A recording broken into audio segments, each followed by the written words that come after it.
இன்னைக்கு நம்ம வீட்டுல நிறைய பாவக்காய் வந்திருக்கு. வாங்க பார்க்கலாம். இங்க வருங்க, குட்டி பாவக்காய் சூப்பரா இருக்கும் சாப்பிட. வாங்க வாங்க போலாம். நிறைய பாவக்காய் எல்லாம் பார்க்க வேண்டியது இருக்குன்னு பார்க்கலாம்.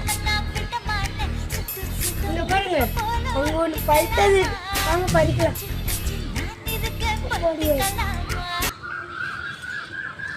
நில்லுங்க, ஓப்பன் பண்ணி காட்டுறேன். எவ்வளோ பழுத்து இருக்குன்னு ஃப்ரெண்ட்ஸ், எவ்வளோ பழுத்து தான் இருக்குன்னு. இதை நம்ம சாப்பிட கூட செய்யலாம், இல்லைன்னா இது ட்ரை பண்ணிட்டு விதையாக கூட யூஸ் பண்ணிக்கலாம். இல்லைங்க, சாப்பிட்டு பார்க்குறேன். இனிப்பாக இருக்கு ஃப்ரெண்ட்ஸ். இந்த பச்சை கலரில் இருக்கிறது அறுவடை பண்ணிக்கலாம். இது நம்மளுக்கு வந்து வெஜிடபிள்ஸ் சலாட்ஸ் அந்த மாதிரி செய்கிறதுக்கும் யூஸ் பண்ணும்.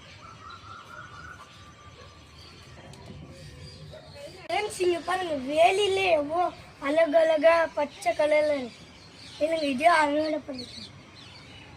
ஓ பச்சை பச்சைன்னு. ஃப்ரெண்ட்ஸ், நம்ம பாவக்காயெல்லாம் அறுவடை பண்ணியாச்சு. நம்ம மட்டும் சாப்பிடாம பக்கத்து வீட்டு நேபர்ஸ்க்கும் கொடுத்துட்டு சாப்பிட்டு அறுவடை முடிஞ்சுது. இனி அடுத்த வீடியோவில் சந்திக்கலாம். பாய் பாய்.